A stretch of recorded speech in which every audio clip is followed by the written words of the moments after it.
and welcome back to my channel. So today we are sitting down and talking about how I stopped resenting my child's father.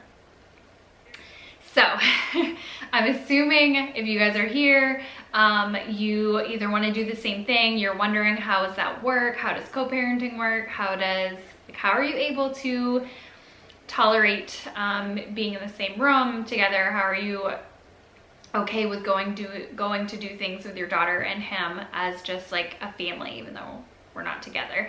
I get questions all the time about that, and you guys, it took me so long to not resent him anymore. It took me so long to kind of grow from such a horrible, negative, toxic situation that we were in.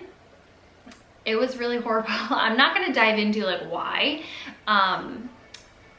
just to maintain some level of privacy, and I'm not going to air people's dirty laundry out and just be a whole drama fest. But what I am going to do is talk to you about how I actually got over resenting this person and being bitter and having a lot of negative, ill, hatred, like horrible, just sickness feelings inside of me towards the other, towards my ex, my child's father. So I just wanted to share this all with you guys because I am hoping to help or inspire even just one of you. I do get messages all the time asking like, how did you get over it? I'm still resenting my ex for what they did or for whatever. I still like cannot be in the same room with them. Or maybe, I don't know what your situation is. But I just wanted to share with you kind of how I've grown. If you guys are new to my channel, my name's Haley. I am a single mom. I've been a single mom for a while now. Let's just put it this way, like it wasn't a healthy relationship. It wasn't a healthy situation that we were in. At one point it was. Let's just clear it up, obviously. It has been a journey, like I said, started from just the pits of depression, anxiety, just horrible, like negative place to where I'm at today, confident, motivated, truly happy, truly confident. I know I just said confident, but like truly confident with who I am as a person and what I'm capable of, and will not allow any negativity or toxicity in my life or in my child's life any longer. So very long intro, oh my goodness.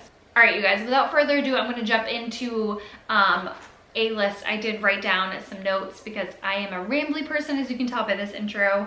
And I just wrote down some notes to help keep me on track and get me through this video so that I can share with you everything that I have done.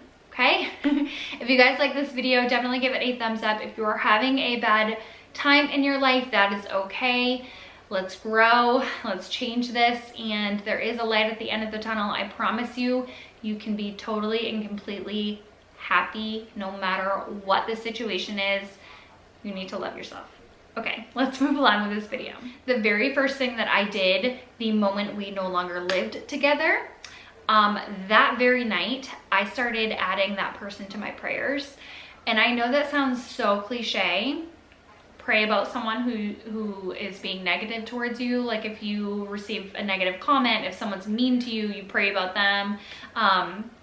Like someone might have told you that in the past. And I know it sounds cliche. It is so true. And it works, you guys. It works. It's crazy, but it works. The moment you start praying for that person, even if you're like, oh, I despise them, I absolutely have these horrible thoughts in my head about this person, what I do is I pray for them. I just insert them into my prayers and I pray for their happiness, their health, and whatever it is that you want for them. I've been praying for my ex ever since like things went down and we separated our paths. And it has really helped. It took a while to help, and it was really difficult to like pray for someone who I'm truly just feeling the most negative thoughts on earth for. But that was me, and just truly resenting this person for hurting me and for like putting me through the ringer. But that really helps. That was one of the first things that was the very first thing that I did to start healing from all of this. And then it took me a really long time to get here, but then I started doing things for myself, self-care, maybe taking a bubble bath. I was like crying it out, taking a bubble bath with my favorite Lush bath bomb, or like drinking a glass of wine, watching a TV show, doing a face mask, like taking care of myself, which has been, it had been so long since I'd actually done anything for myself. I hadn't been cooking meals, I hadn't been working out, I hadn't been just doing anything that I wanted to do for me that made me feel really good. And of course I was, you know, a mom, or I am a mom. My daughter was extremely young. She was, I don't know, just a few months old. So I really truly never did anything for myself. So I started making it a point to at least a few times a week. I tried to do something daily, but that just didn't happen. It does now. I am at the point where I do something daily for myself. And it can be little, like literally just watching a TV show or something at the end of the night, or reading a book, or taking a bath, like anything.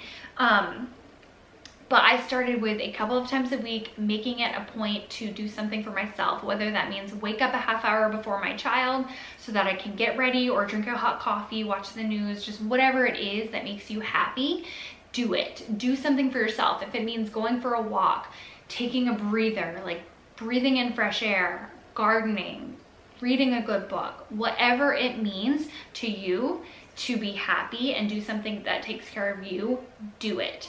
Because I could like bet a lot of money that if you're in a negative relationship, negative toxic relationship, you have not been taking care of yourself at all. You've been probably harboring anxiety. You've probably been beaten down by words from others. You feel like you're the problem, when in reality, that's not the case at all. They're projecting their problems on you. That's another bullet point. But my point to this is truly start doing something for yourself. Another thing I have done in the past, I have done some online counseling, and I know I've shared that with you guys here. I've done online counseling for a few months. I haven't done it in a while now. And I've also gone to other forms of therapy or counseling to help me get through what I was going through. But online counseling really helped me because I didn't feel so vulnerable and embarrassed or ashamed to talk to someone, because I was behind my computer screen. And you can FaceTime them too. So a lot of times with online counseling, you can like FaceTime them or call or text or whatever. It just helped me to open up more because I wasn't embarrassed or ashamed. I've always prided myself on being like a strong, independent woman. So how could I ever let myself get into a situation where I was just living my life in fear and being torn down daily and not taking care of myself and allowing someone to rule my life, honestly. So slowly but surely, I started filling all the holes and like putting back all the pieces of me that I didn't know that I lost. I was like gathering them all together and like, okay, putting them back in place. And then I stopped tolerating any hatred, toxicity towards me. I started stating that I will not allow you to speak to me that way. You need to leave my home. I will not allow you to speak to me that way. Like, end of story, done. And the person doesn't, if someone is going to be toxic, they're not going to receive that well. They're going to keep harboring. They're going to keep trying to manipulate. They're going to keep trying to attack you because they know like they're a terrible person, or they're unhappy on the inside because they messed up, or they have issues, or whatever it may be. When someone is negative to you, it's not because you're a bad person. Usually, I mean, I was negative to him because whatever, you know what I mean? If someone is projecting things on you and trying to tear you down as a person, it's not about you, it's about them. And that was 100% the case with my situation. They're just so unhappy with their lives and their chaotic life and their mess of a life situation that's happening, that they are projecting on, that he was projecting on me. And I just no longer allowed it. Like, I'm not the victim. You are not going to attack me. I'm not going to tolerate it. I'm not going to allow it. I don't deserve that, and you will not treat me that way. When there was something negative said to me, or when there is something negative said to me, I've learned the worst thing that I could ever do is to start fighting back. If I start fighting back, attacking the other person, throwing jabs at them, like just talking terribly about them, that's the worst thing that I could possibly do, because it's fueling the fire and they're getting more angry, and then they're saying more hateful, hurtful things to me, and then I'm getting hurt. So I want to hurt that person back because they hurt me. Like, it literally does nothing. It solves nothing to hurt someone who's hurt you, because it's just like a big hurt match, and then everyone's gonna blow up and say hateful, hurtful things. And you're not gonna win that way just because you said a good jab. Like, it's not gonna make you feel better, like, I won, I'm gonna walk away and be better. No, it fuels the fire with someone who's toxic. So what I've learned to do is to literally just stop them. Well, I can't stop this person from talking, but all I can do is to say, I will not allow you to speak to me that way, and then get out of my house, because this is my house. Or I walk away, I take a deep breath, and I say enough, and I remove myself from the situation. Or if it's through texting or a phone call, I end it there. I do not feed the fire. I'm always the type of person, or always was the type of person, I needed to get the last word, and I still am that way. I don't think I'll ever change, but I have learned that the worst thing I can do is to read someone's text or hear an insult and to take it to heart. I used to take it to heart all the time, or I would hear their words because they were so manipulative. I would hear their words and I would believe what they would say for the longest time. And then finally, over time, because time heals all wounds, it truly does. Time is like the biggest blessing sometimes. Where am I going with this?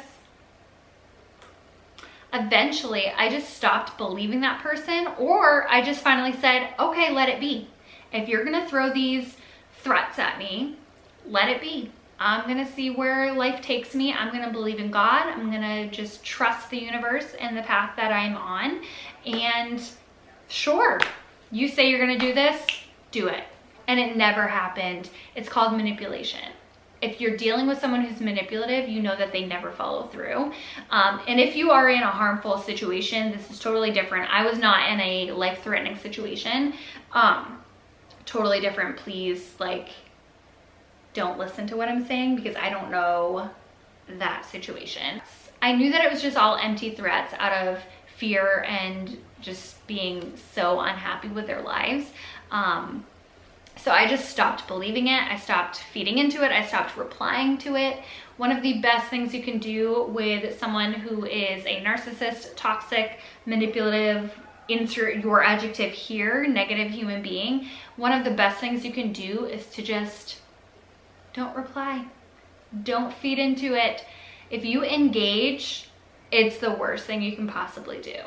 You're never going to be able to defend your character and make them believe otherwise, because they know you're a good person, or they know that you're not these things that they're saying, but they're having to say it because they want to hurt you, because they messed up. One of the biggest reasons why I didn't want to harbor resentment anymore is because it was a horrible life to live. I was depressed.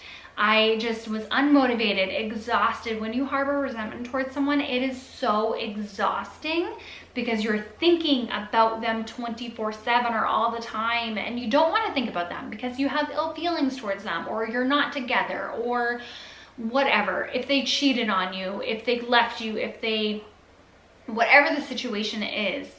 Another thing that I did was depersonalize the behaviors and words that they said towards me, and stopped taking them to offense and allowing them to hurt me. Like I said, it says more about them than it does about you. If someone says anything negative about you, it's not about you. It's about them. It's about the fact that they are mad at themselves and they're not happy with their lives. And once you realize that and you truly understand and that light bulb goes off, you're gonna instantly feel better because you're not gonna allow it to penetrate your soul.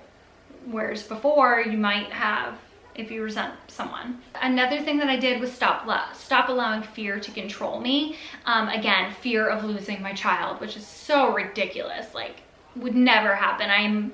I know I'm a wonderful mom, and I know she has a wonderful, loving home, and the other situation it would just never happen. You know what I mean? So I stopped allowing fear to control me, like allowing this person to manipulate my life and like holding me over like a puppet and telling me what they're gonna do to make my life miserable. Like, I stopped believing it and I stopped living in fear, and I started just saying like, okay, prove it. Like, sure, whatever you say. And that did take a lot of courage, but once you get there, promise you are gonna feel so much better once you stop believing their lies. And then the last thing is definitely time. I know, like, no one wants to hear time heals all wounds, but it truly does. I lost my father when I was 15, and I remember like people saying that to me in the beginning all the time, like, time heals all wounds. And I'm like, yeah, but it's been years, and I mean, it's been 17 years now, but like, and it still hurts, and I could still cry talking about it. But your daily life gets better. Time heals all wounds, and it truly, truly does. Give yourself grace, give yourself time. Stop wasting your time and energy thinking about this person. Pray about them, move along. You are better without this person. I promise you, you are better without this person. There is a path for you. Everything happens for a reason. There's a reason why people say these things, is because they're probably on the other side of a really tragic or horrible situation, and they're like, okay, I can breathe. I can breathe. Like, life is okay. There's a reason why people say those things. I know they don't hold a lot of power when you're in the thick of it, but when you're on the other side of it, you're like, oh, you're so right. Time heals all wounds, and there's a path. Like, there's always a reason and a path, and you're gonna be okay. Hope you guys got a little bit of help and inspiration from this video. I did just want to share some of the things that have helped me not resent my ex anymore. We are on okay terms. We're not friends by any means, like, we're not best friends, but we are definitely able to we went to the beach on Father's Day, just the three of us. I mean, I'm not in a relationship. I don't know what it's gonna look like when, you know, I have a significant other or he has a significant other. And have, like, you know, added other people to the mix. I don't know what that's gonna look like, but as far as right now goes, I am, you know, we are okay with being in the same room. When he does visit Sydney, it is here, and we are able to be here together and be okay. There can be a whole lot of tension because I know I've grown as a person, and I am a much better person than I was even just a few years ago. Doesn't mean that that person has changed. So it's on me to walk away. It's on me to breathe. It's on me to control who I allow in my house, and if they're in an okay state to be in my house. If they're having a negative time in their life, then maybe they're not in my home or not in my life for a small period of time. So it's up and down. It's definitely not like roses and butterflies. It can be extremely stressful, but I do have to walk away, breathe, and if we are in the same home and he's visiting Sydney, sometimes I'll try to, like, okay, I'm gonna go do some laundry. I'm gonna fold laundry, put it away. I'm gonna go, like, do things around the house, go for a walk. Maybe I'll get my work done. I do it for my child. No matter what, at the end of the day, he is Sydney's father, and Sydney's obsessed with him, and I want her to have a good relationship with him. And like I said, it's not all like butterflies and rainbows and we get along wonderfully. It's not like that at all. There's tension all the time, but the difference is I don't internalize it anymore. I'm not having anxiety or hatred anymore about it. I try to just brush it off and be the best person that I can be, and just take care of myself.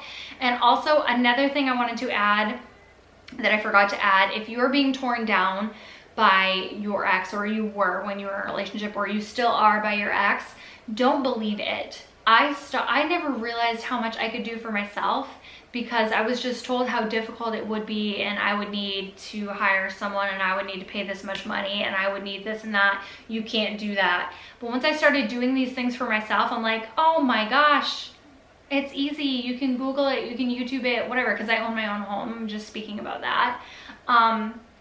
So once you start doing things for yourself around the house or with your car or with just life in general, whatever it was that they told you couldn't do, if you can start doing that for yourself, you're going to build your confidence and you're going to be like, wow, that person told me how difficult this task was because they didn't want me to know that I had power or control or confidence or was capable of those things. It's because they always want you to believe that you need them for something. Like, you can't change the toilet seat, blah, blah, blah, blah, blah, because they want to be needed. So if someone is a manipulative, toxic person, it's because they want to be needed. They want you to feel like, oh, I can't do anything, help me. They just want to be needed all the time. And once you realize that you don't need them for anything at all, it's a freeing feeling. And then they start to be like, oh, you did that? Wait a minute. You don't need me for anything. Hallelujah. Okay, you guys, I'm gonna end this video here. I don't even know at this point, like, I feel like I've just been blabbing it all over the place. I hope I made any sort of sense. I did just want to share some of the things that have helped me heal from a toxic, manipulative, horrible relationship to being okay with being in the same room with our daughter together. We are not like a happy family together, but we're completely okay. And it's definitely a freeing feeling. So I'll talk to you guys in the next video. Bye.